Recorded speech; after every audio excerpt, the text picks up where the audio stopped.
definition for a deity. Pagka sinabing deity po, it's God. It talks about God. Amen? Ito po yung feeling natin. Ito po yung expression po natin ng adoration natin or reverence po natin para po sa Diyos. Now, if you give your adoration and reverence to someone, ang tawag po dyan, pagsamba. Kaya lang, ang question now is that, but does God deserve our worship? Deserve po ba ng Panginoon ang ating pagsamba? Kasi tayo po, gusto nating maranasan ng Diyos sa pagsamba natin eh. Amen po ba? Say amen. And our God deserves our worship. Ang Diyos po natin, karapat dapat po siya sa ating pagsamba. Ang sabi po sa Revelation chapter 4 verse 11 is that, worthy are you, O Lord and God, to receive glory, honor, power, for you created all things and by your will, they existed and were created. Ang Diyos po natin ay worthy ng ating pagsamba because God is worthy to receive all glory, honor, and power because He is our Creator. Sabihin niyo, Creator. He is our Creator who created all things and by His will, they existed. Amen? And they were created. Kaya po yung tanong na, does God deserve our pagsamba? Yes, deserve po ng Diyos ang ating pagsamba. At gusto ng Diyos ang ating pagsamba. Gusto ng Panginoon ang ating pagsamba kasi kung hindi tayo sasamba sa Kanya, look at me church, kung hindi tayo sasamba, mga bato ang sasamba. Dagat sasamba. Ang sasamba po, bundok sasamba sa Kanya. So just imagine paano ang bundok, ang dagat, at ang kalikasan ay sumasamba sa Panginoon, nakakatakot yun. Amen? Do you imagine that? Sabi nga po ng ilan, ang OA naman ng church nyo. Sa church nyo may pataas-taas pa kayo ng kamay. Sa church nyo, meron pa kayong pakanta-kanta, meron pa kayong pasayaw-sayaw. Tapos mamaya may iyakan pa kayo. Ang OA naman, sabi nung ilan. Pero ang tanong, kapag ba nagtaas ako ng kamay, umiyak ako, sumayaw ako, pumalakpak ako dyan, umiyak, tumawag, ganyan-ganyan, pagsamba na ba ang tawag doon? Are you listening? Pagsamba na ba ang tawag doon? Aminin natin, hindi talaga natin alam ang dahilan ng pagtataas ng kamay, ng pagkanta at pagsasayaw. Kahit nga ang mga iyak, hindi natin alam ang dahilan. Kailangan bang gawin lahat yan? O dapat bang gawin? Labas ka natin. Kailangan ba o dapat? Yun ang tanong eh. Kasi pag sinabi kong kailangan kong gawin, kasi baka naudyukan lang ako ng ibang tao, o magtaas ka ng kamay kasi nagtaas sila ng kamay eh. Udyok lang. O magtaas ka ng kamay, kailangan kasi nakikisama ako eh. Dinala ako ni Kuya dito, baka makita ako, wala akong ginagawa. Kailangan kasi ginagawa ng lahat yan eh. Pero iba po yung dapat. Nakuha? Iba yung kailangan sa dapat. Dapat ba natin ginagawa yan? Iba yung dapat kasi iba yung ginagawa natin dahil karapat-dapat yung ating Diyos. Tama? Iba yung kailangan at dapat Dapat dahil karapat-dapat ang ating Panginoon. Karapat-dapat dahil mabuti ang Diyos natin. Amen? Say amen. Karapat-dapat dahil makapangyarihan po ang ating Diyos. Tama? Karapat-dapat dahil siya ang lumikha ng lahat ng bagay. Karapat-dapat dahil siya ang nagligtas po sa atin. Amen. Kaya kung magtataas ka ng kamay, listen, at kung kakanta ka, halimbawa lang sasayaw ka sa Panginoon kahit wala ka sa tiempo, o kaya iiyak ka nang wala kang voice, okay lang. Bakit? Kasi dapat, karapat-dapat. Amen? Actually, kulang pa nga yun eh. Kulang pa nga eh. Tama? Ang pagsamba sa Diyos ay karapat-dapat sa Panginoon kasi karapat-dapat siya. Kaya lang, pwede ka rin magtaas ng kamay at pwede ka rin kumanta, sumayaw at kahit umiyak nang hindi ka talaga sumasamba. Naniniwala kayo? Pwede niyong gawin yon? Amen. Matthew 15:8 sabi doon, These people honor me with their lips, but their heart is far away from me. Nakuha niyo po? Ibig sabihin, ang Diyos natin, hindi lang tinitingnan yung taas ng kamay mo eh. Hindi lang tinitingnan ng Diyos yung ginagalaw mo. Hindi lang tinitingnan yung kinikilos mo. Pero higit na nakakita ng Panginoon yung puso ng tao. Do you get that? Now, God is looking not on the external, but God is looking at the heart. God is looking for true worshipers. Ang Diyos natin ay naghahanap ng mga tunay na mananamba. Amen? Ang hanap ng Panginoon ay tunay na sasamba sa Kanya. Diba? Actually, ang Diyos natin hindi po naghahanap ng magaling na preacher eh. Ang Diyos natin hindi po naghahanap ng magagaling na dancers, instrumentalist, magaganda, pogi, hindi.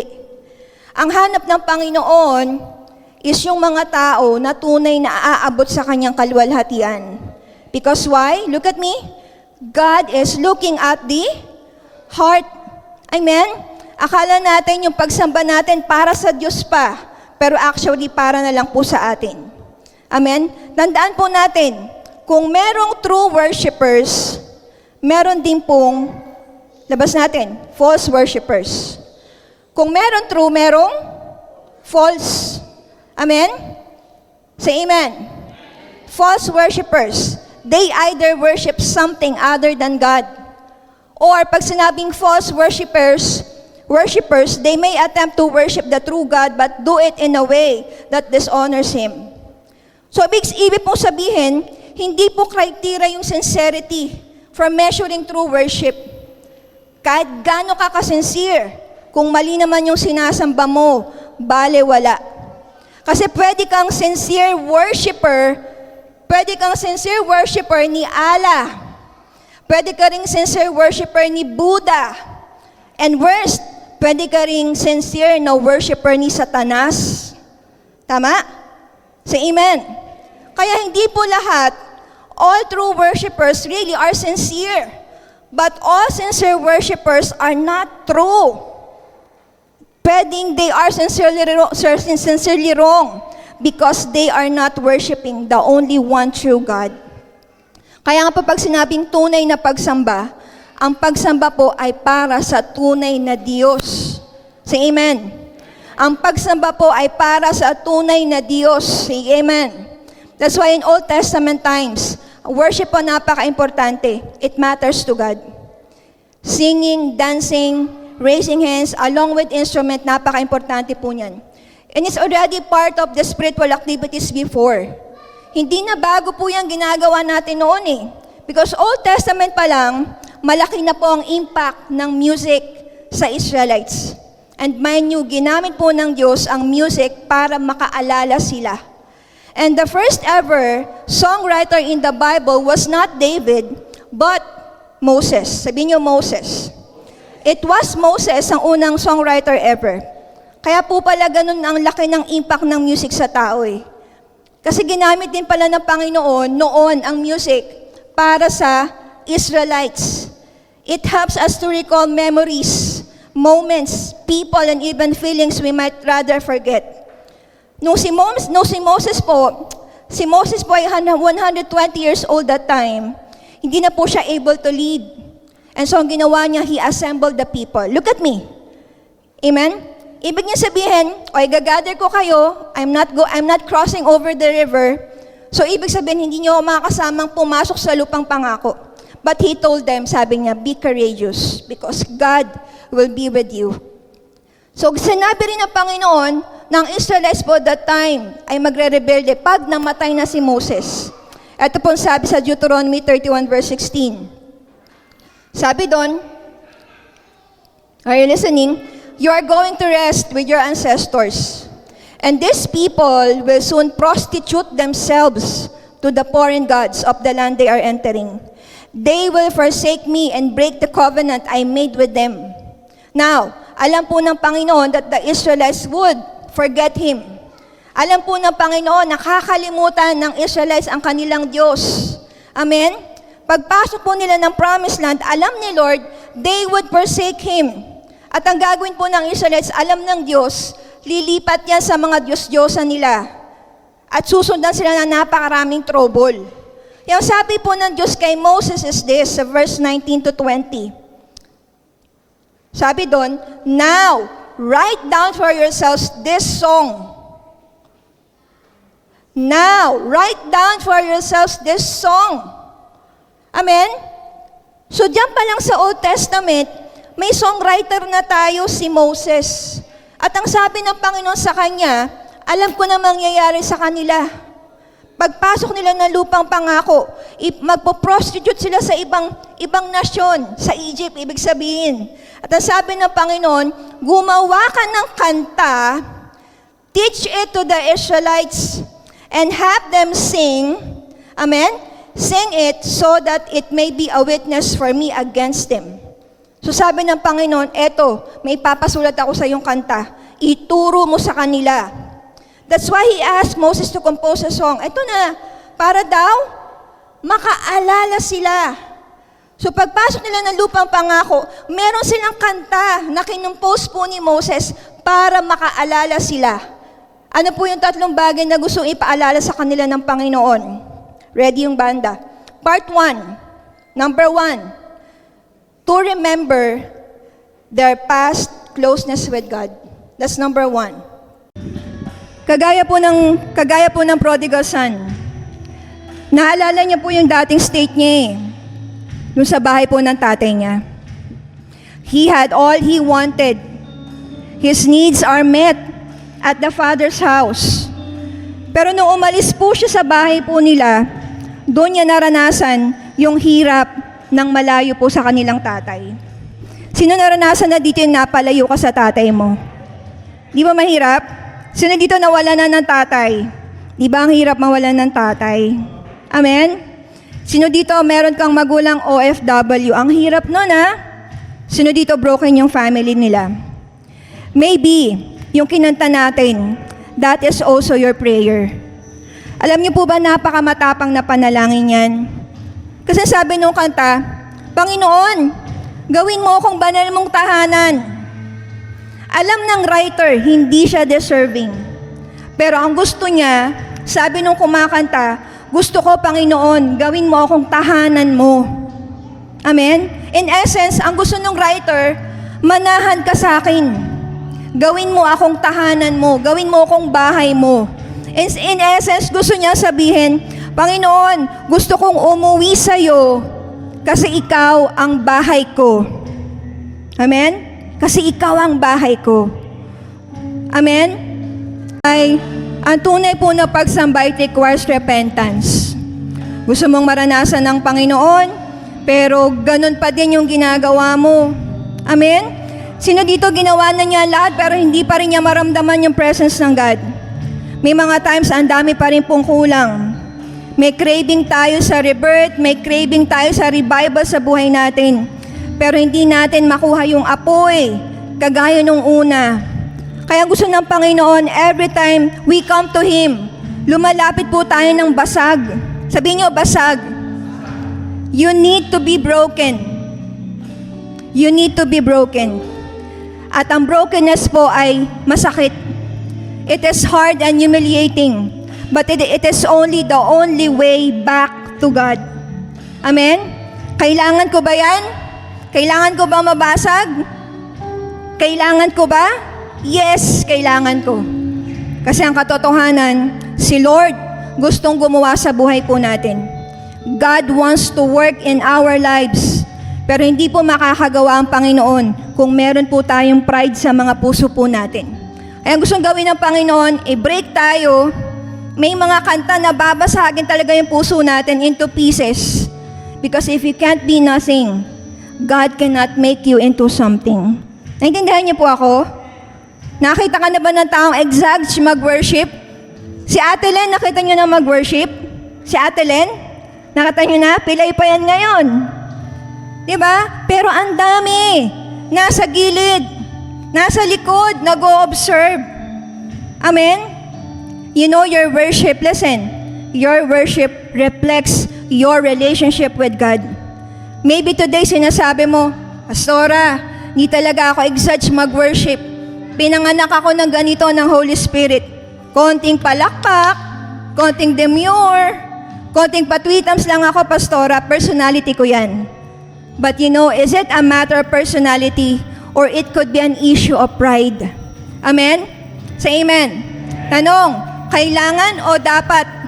Ang pagtataas ba ng kamay ay kailangan o dapat? Dapat. Ang pag-iyak ba kailangan o dapat? Dapat. Ang pagsayaw ba kailangan o dapat? Dapat. Ang pag-awit ba kailangan o dapat? Dapat. Bakit dapat? Dahil siya ang Diyos na pinakadakila sa lahat. Amen? Say amen. That's number 1. Number 2. Worship po, hindi lang po siya para ipaalala yung past closeness natin with God, but also worship is used to remember our past sins. Sabi po ng Psalms 51, verse 16 to 17, "You do not delight in sacrifice, or I would bring it. You do not take pleasure in burnt offerings. My sacrifice, O God, is broken spirit, a broken and contrite heart. You, God, will not despise." Sino nakakaalala kay David? Sabi niyo, say amen. David is a known great leader. Do you hear me? Bawasan nga natin konti. At si David po ay grabing worshiper. Ang dami po niyang nasulat na Psalms. He is the man after God's own heart. God's own heart. Bakit siya tinawag na ganon? Kasi si David po, big time sinner, kaya lang si David po, marunong bumalik sa Diyos sa pagsamba. Amen? Dumating sa buhay po ni David, na manhid na yung mama. He become proud, dishonest. Leader yan, frontliner. Pero dumating sa point, manhid yung tao dahil sa mga kasalanan niya. Psalms 51 was written by King David after he committed adultery with Bathsheba. At pinatay niya yung asawa ni Bathsheba. Pero sabi doon, sabi ni David, "Lord, ang laki ng kasalanan ko." Sabi niya, "You do not delight in sacrifice." Sabi niya. Kasi kung ang Diyos po ay mapiplease sa mga dinadala natin sa altar, ang sabi ni David, "I would bring it." Dadamihan ko, Panginoon. Gaano karami gusto mo, Diyos? Di ba? Ang dami kong pera, ang dami kong kayamanan, tatapatan ko yung Panginoon. Pero sabi doon, "You do not take pleasure in burnt offerings." Sabi ni David, wala akong pwedeng i-offer sa Panginoon to appease Him. Kaya pag nagkakasala po tayo, wala tayong magagawa para mawala o mabura yung mga kasalanan po natin. Wala. More sacrifices were not what God was looking for. Anong gusto ng Diyos? My sacrifice, O God, is broken spirit. Isa lang ang di-despise ng God. Isa lang ang tatanggapin ng Panginoon. Broken and contrite heart, you, God, will not despise. Say amen. I remember my first time po in church. First time ko po umattend po ng church, wala po akong idea kung anong gagawin sa loob. Makit pa lang po ako ng building no, naririnig ko na yung kantahan. Pagdating ko po dyan sa may bandang taas, sabi ko, bakit ganun? I had no idea what would happen in my first attend, but it was the song that struck my heart. Yung kantahan pa lang, parang dinudurog na yung puso ko. Yung kanta, it became a silent prayer of my heart. Suddenly, tumutulo po yung luha ko as I encounter God for the very first time. Ano pong unang humatak sa akin? Kanta. Kaya hindi po tayo magtataka eh. Bakit in-instruct ng God si Moses, gumawa ka ng kanta para maalala ng Israelites kung sino ako. Amen? Ito din po yung panalangin ni David. Ito yung awit ng kanyang puso. Lord, ayaw kong magkulang ng kapangyarihan mo. Lord, ayaw kong magkulang ng kabanalan mo. Sabihin nyo nga po yan, panalangin ng puso. Lord, ayaw kong magkulang ng kapangyarihan mo. Lord, ayaw kong magkulang ng kabanalan mo. Anong gustong sabihin ni David? Lord, hindi ko kayang maging malinis, hindi ko kayang maging matuwid, hindi ko kayang maging mabuti. Ang dami ko pong kasalanan big time. Si David po, ang rumi-rumi po niya. Pero sabi niya ganito, Lord, kung wala ka, paano ako? mawala ng lahat, wag lang ikaw. Amen? Mawala na lahat, Panginoon, wag lang ikaw. Magkulang na lahat, pero wag lang ako magkulang ng kapangyarihan mo. Maubos na lahat, Panginoon, pero wag ako magkulang ng kabanalan mo. Yun ang panalangin nila. Amen? Ang gusto lang naman ni Lord, look at me, broken spirit and contrite heart. Akala natin, when we give more, when we pray more, when we busy ourselves sa activities po sa loob ng church, akala natin makakalimutan ng Panginoon lahat ng ginawa natin. Hindi po. Hindi po makakalimutan ng ating Diyos. Si David, big time sinner, pero nagrepent siya, super big time. Kasi alam ni David, he sinned big time, but he repented bigger. Kaya kung malaking napatawad po sa'yo, malaki din ang pagsamba mo. Amen? Pag malaki ang napatawad sa'yo, malakas ang iyak mo. Pag malaki ang napatawad sa'yo, OA ka kung OA. Diba? Pag ang daming napatawad sa'yo ni Lord, wagas ang sayaw mo, all out ka mag-worship. Ganon kasi ang pagsamba. Say amen. The only path to forgiveness is broken spirit and a humble heart. Pag tinapon mo ang sarili mo sa mercy of God, ang Diyos natin, tuwang-tuwa siya na i-lift up ka. Tuwang-tuwa ang Panginoon na pasasayahin ka at i-strengthen ka. Say amen. Ano yung una? Remember your closeness with God. Number 2, remember your past sins. Last na po, number 3. Ano pang gustong ipaalala sa atin ng Panginoon through songs? Number 3, gustong ipaalala ng Panginoon what He has done. Dahil po sa kanta, naaalala po natin ang kabutihan ng Panginoon. Pag binasa mo ang buong Bible, makikita po natin doon, we see the saints and angels in heaven falling on their faces and worshiping God. Alam mo po ba na ang worship po ang ceaseless activity and greatest joy in heaven? Pagdating po ng langit, ang hindi po natin titigilang activity, pagsamba. It's a ceaseless activity in heaven. Kaya dito pa lang sa lupa, pinapractice na po natin ang pagsamba. Kasi sa langit po, ang pagsamba, walang tigil na gagawin natin. Amen? Kaya dapat ngayon pa lang, pinapractice na po natin. Amen? Paano mo pagpapracticean na nag-iisang bagay na gagawin mo sa kabilang buhay? Paano kung halimbawa dumating ka sa punto, nagsawa na akong gumawa ng Graham, tapos gusto mo na gumawa ng iba? Kasi boring eh. Same thing in worship. Look at me, church. Pag hindi natin naintindihan ang ultimate purpose natin, darating ang time, magsasawa po tayo sa pagsambang ginagawa natin. Bakit? Kasi magiging pakaramdam po natin, routine na lang yung pagsambang ginagawa natin. Akala natin paulit-ulit na lang, walang bago. Kaya akala natin sumasamba pa tayo, pero actually hindi na. Sumasabay na lang tayo sa agos. Nakaka-relate po kayo? Sampalin mo nga yung katabi mo, pakisampal at sabihin mo, ikaw yun. Look at this. Worship is not about us. It is about God. Ang pagsamba po ay hindi tungkol sa atin. Ang pagsamba po ay tungkol sa Diyos. Bakit po kayo pumupunta ng church? Why do you come to church? Ba't ka nagpupunta ng church? Para may makuha ka? O para may matanggap? Para may ma-benefit ka sa pagpunta? Sabi nung ilan, hindi ako sold today. Doon ko na-bless, ang pangit ng service. Anong akala natin?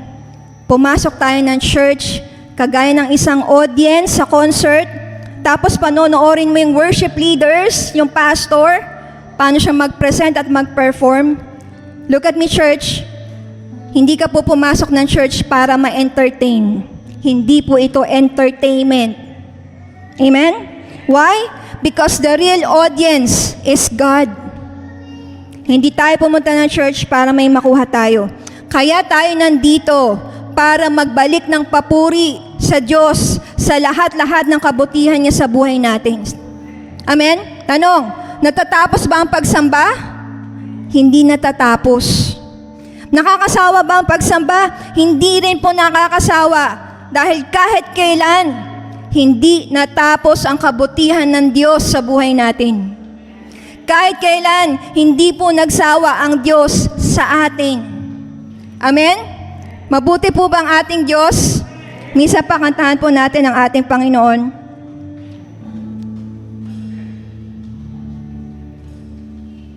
We will all stand up. But as you stand up, I want you to close your eyes and just remember that God is good in your life. Lord, maraming pong salamat. We honor you, God, in this place. We give you, Lord, the highest praise. Panginoon, nakakita mo ang puso ng bawat isa ngayon, Panginoon. And we believe, Lord God, may inabot ka, Panginoon, may binago kang isip. Meron kang buhay na nilinis, Panginoon. Meron kang kinausap ngayong umaga, O Diyos. Maraming pong salamat.